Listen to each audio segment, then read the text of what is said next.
hianin bari bi changa Buhfai lot phur chu ni zan lama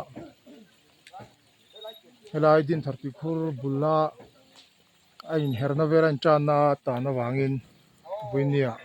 waile te ti hianin kan chuak khoma mi paho JCB in ti hianin pot dinga theyang angin kan an lot mek ani amalam ke hi tian kang do wa to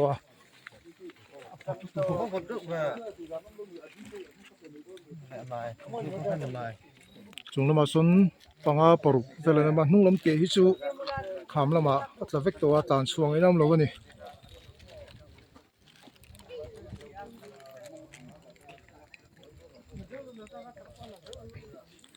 midang polo kal bel ze tura kan ngai hi thleng nga pol kan ni mei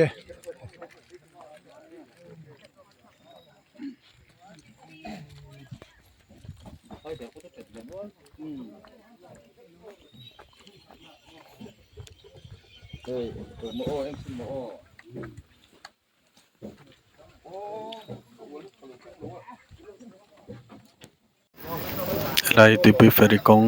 ani a chanai te kan chukla bong khen halai truck MZ04 A5217 hi nisan lama alai mon tan tum hen ten che so tan ten JCB in no so tumin mala me kani no ferry lama tangan lo chona kong ani a lai phana hian ti khur a oma ti khur bullok ani che hei kan bong hian JCB hian nuk chok theng em bayra bi atanga Buhfai ron phur FC go down ron ta tumani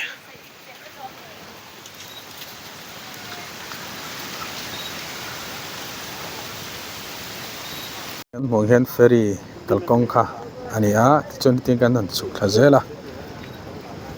central godam atang hilai mun hi kilometer khat le meter zani vel ani a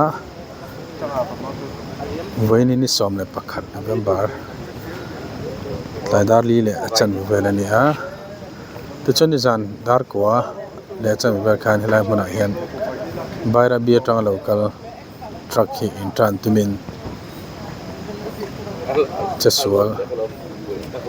ta avan nei chesual kan tirun avan nei view maya tlem han bek khat sila chon thanglam hi kham ani to liam thlam hi turani ni zandar college an vea chesual to khani a chon council bank wale roi tu te na ron trilin ti hen tlom ngai ten Buhfai hi truck tang hen an thiar chuak mek ani a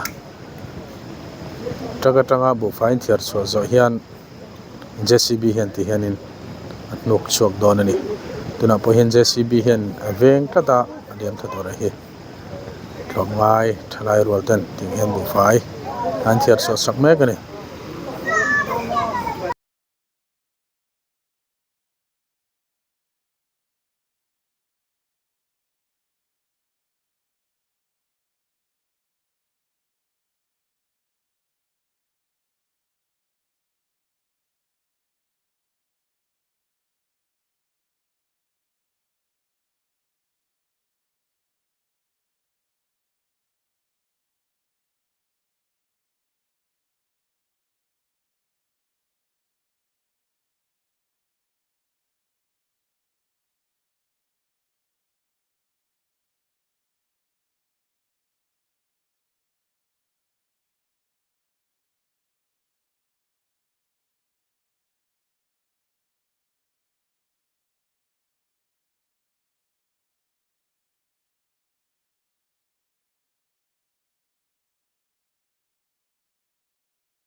kan bong hian kong pui tang hian ti hian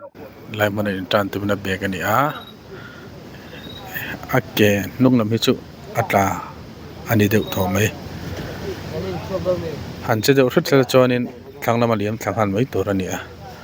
van doi van nei kan ti theim tar meng chu MZ04 A5217 ani a car masani ngani khan barabi atangin longta fc go down a Buhfai bek zalil somga da toron tlan ani a te chon min thotan ni khan zanna maran thlengin fc go down hi khothim to bangina haya santi han tlan thla fc go down atang helai muni kilometer khala chan pevel aniam ti thei tor ania helai muna intran tum hian helai muna intran tumin tiang hianin abek ania te chuanin kong atang hian fit som panga ang borvel aniam abek liam ti chu ni do mai a kelnung lam pani chu tla ani isandar ko le chan vel khani a so katang roi tu te information lo pe in ting hian lam ngai ten an Buhfai hi motor tong hin an hlan thak sak me kai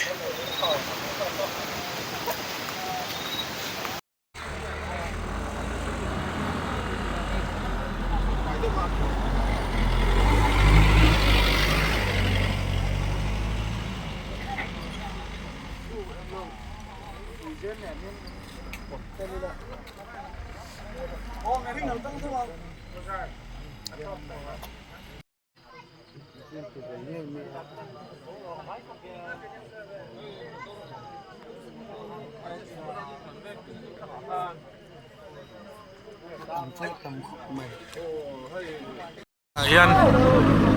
JCB nen machine nen po chotumin channel la don ni kan sei tong khan ni zan ni som November ni som zandar ko le chan via elai mana hian intran tumin abeka achok thei to lo khan ni a driver hi lan mun moi a champhai bethe a champhai lam mi ni a fc go down a Buhfai ronda tuma avoi khat ron kalna nia amun hi a khe chiang lawa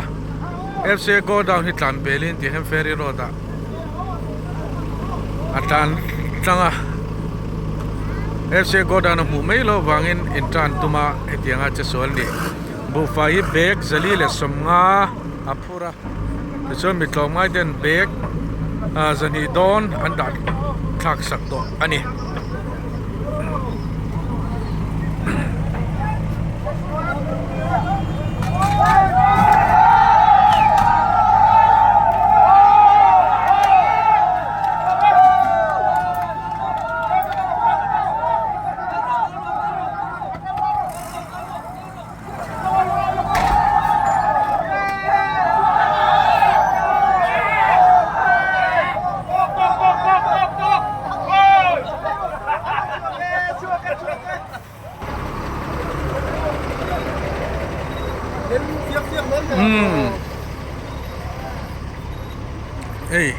alai mun hi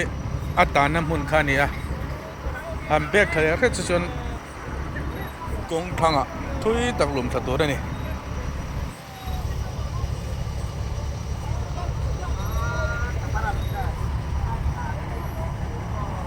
dar nga le chan ve a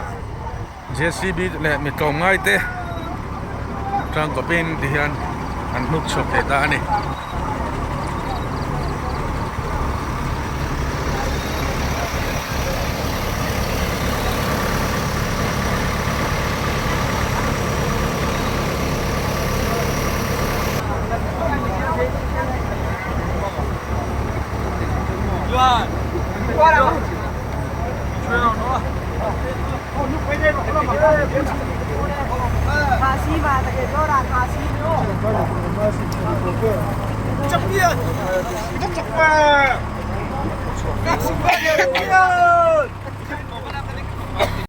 Buhfai achan bevel kon lo chuaga ti chuanin motor po atana hmun atangin kon po chuak ta hi ahnu la kha po chin hal me kon chane ma kon chang rual po ka hian dan bo chu sanan tiang do ino kon so ta champion